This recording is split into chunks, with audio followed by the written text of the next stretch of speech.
नया सवेरा बुला रहा, सूरज की हर किरण है कहती, पथरीली राहों पर चलकर मनचाही मंजिल मिलती। जी हाँ, ये जो पंक्तियां हैं ये देश और दुनिया की मौजूदा हालात पर पूरी तरह सटीक बैठ रही हैं। अमेरिका जीत की ओर है, यानी कि जो व्हाइट हाउस है वहाँ पर जो जीत की ओर हैं। और अगर बात करें अमेरिका से बाहर यानी कि अपने देश के बिहार की, तो वहाँ पर भी जो चुनावी शोर है वो खूब सुनाई दे रहा है। नीतीश कुमार भावुक अपील कर रहे हैं कि उनके पास आखिरी मौका है, तो ये मौका जो बिहार की जनता है वो इन्हें ज़रूर दे। तो वहीं विपक्षी भी उन पर तंज कस रहे हैं और जनता पूछ रही है कि बिहार में काबा, तो जो काबा का जवाब है वो ई पेटी में बंद हो रहा है। और अगर बात करें बिहार के अलावा बंगाल की, तो वहाँ भी सियासी जो एक तरीके से ज़मीन है उसे बचाने के लिए जो दीदी वहाँ के जो मुख्यमंत्री हैं वो मैदान में आ गई हैं। और चलिए इस शोर के बीच आपके और हमारे हित से जुड़ी जो खबरें हैं वो दब ना जाएं, इसीलिए हम आपके लिए लेकर आए हैं आपका अपना पसंदीदा शो नमस्ते भारत, और मैं हूं आपके साथ गीतांजलि राघव। तो चलिए डाल लेते हैं नज़र आज की प्रमुख राष्ट्रीय व अंतर्राष्ट्रीय सुर्खियों पर।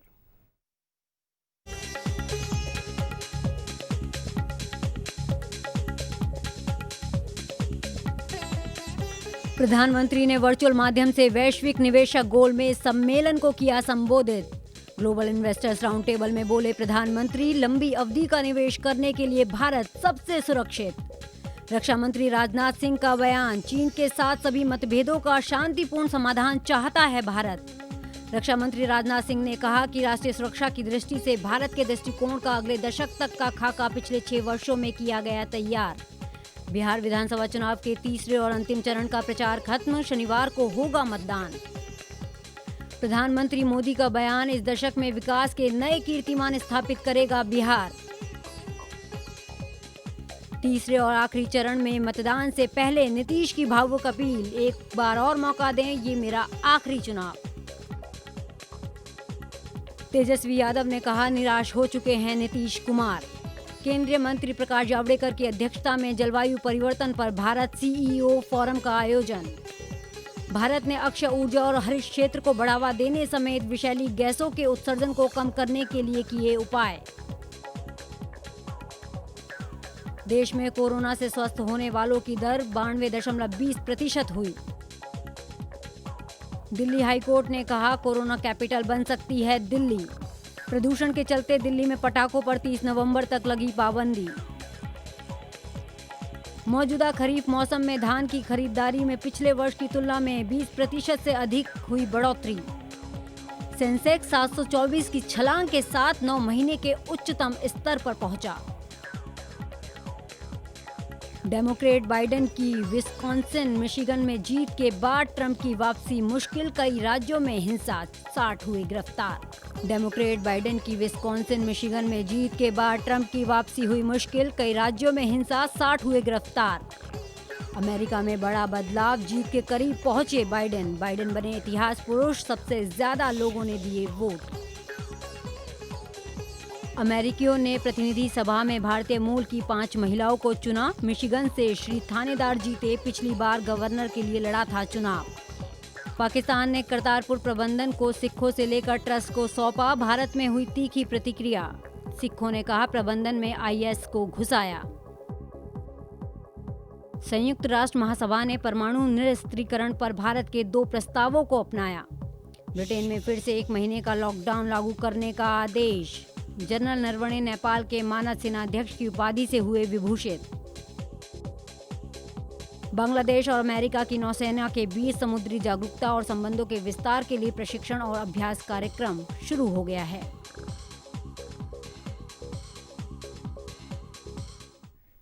तो ये थी खबरें राष्ट्रीय और अंतर्राष्ट्रीय। आप खबरों से खबरदार रहें, इसके लिए लोकसभा टीवी लगातार प्रयासरत है और ऐसे में वो अपील कर रहा है कि त्योहारी मौसम है, ऐसे में एहतियात बरतते रहें, 2 गज दूरी और मास्क लगाते रहें। और इसी के साथ चलिए अब डाल लेते हैं नजर राज्यों की सुर्खियों पर।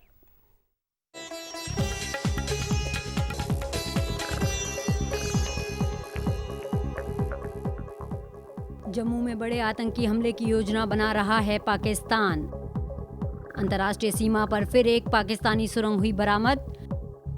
3 महीने के भीतर आईबी को मिली दूसरी सुरंग।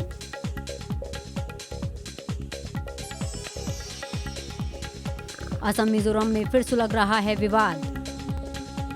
सीमा पर खेती को लेकर दोनों राज्यों में बिगड़ी बात। पिछले दिनों तनाव के कारण केंद्र सरकार को करना पड़ा था हस्तक्षेप। Season batch. उत्तराखंड में सीजन की पहली बर्फबारी से नीति घाटी में बिछी बर्फ की सफेद चादर। उत्तराखंड में विकास प्राधिकरण जल्द होंगे खत्म।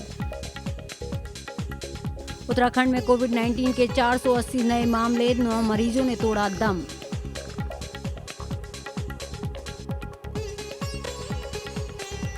हिमाचल प्रदेश में राज्य में मंत्रियों के विभाग बदलने की संभावना। हाईकमान ने सीएम को बुलाया दिल्ली। राज्य में पटाखों की बिक्री पर लग सकता है प्रतिबंध।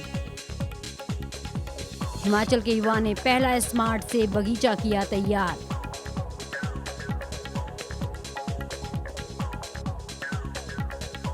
भारत बंद का पंजाब हरियाणा में व्यापक असर। 44 ट्रेनें हुई रद्द, 34 के बदले मार्ग।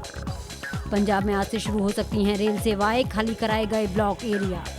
राज्य सरकार ने रेल मंत्रालय को दी जानकारी, 15 जगहों को कराया गया खाली।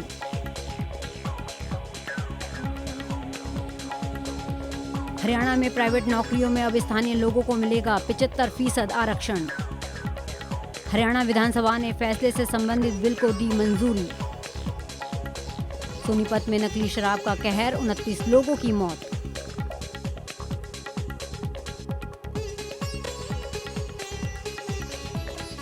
दिल्ली एनसीआर में सांस लेना हुआ मुश्किल। एयर इंडेक्स की स्थिति गंभीर। बेकाबू प्रदूषण पर हेल्थ अलर्ट जारी, जरूरी होने पर ही निकलें घर से बाहर। करीब 8 माह से बंद आदमपुर दिल्ली फ्लाइट 20 नवंबर से होगी शुरू। उत्तर प्रदेश में पंचायत चुनाव में ऑनलाइन नामांकन की याचिका हाईकोर्ट ने की खारिज। उत्तर प्रदेश में किसानों के लिए आधा हुआ मंडी शुल्क। उत्तर प्रदेश की अर्थव्यवस्था पटरी पर लौटी, खजाने में हुई बढ़ोतरी।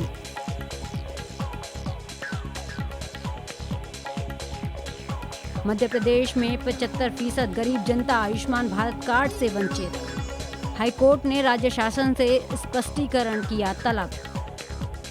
लव जिहाद पर यूपी की तरह ही सख्त कानून लाएगा मध्य प्रदेश।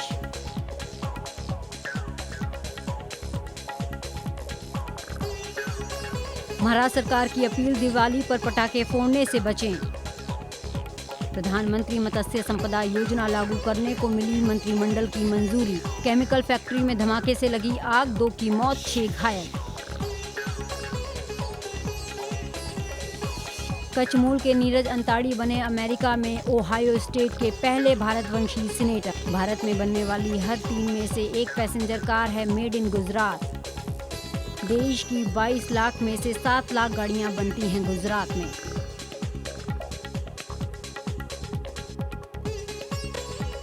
पश्चिम बंगाल में लोकल ट्रेन सेवा 11 नवंबर से फिर से होगी शुरू। गृह मंत्री अमित शाह ने ममता सरकार पर साधा निशाना। ममता के नेतृत्व वाली सरकार के पतन की हो चुकी है शुरुआत। गृह मंत्री अमित शाह का बयान।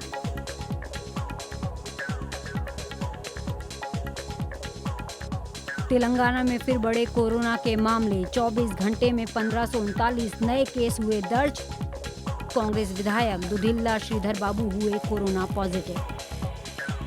31 साल की विधवा के साथ 3 लोगों ने गैंग रेप कर की हत्या।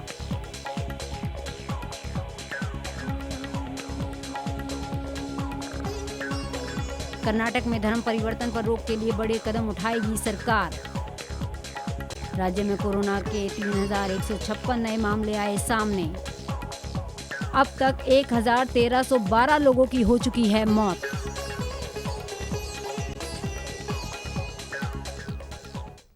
तो ये थी खबरें राज्यवार, और अब आपको सीधे लिए चलते हैं अपने सहयोगी रामवीर के पास, जो स्टूडियो में मौजूद हैं हमारे खास मेहमान के साथ खबरों की समीक्षा के लिए।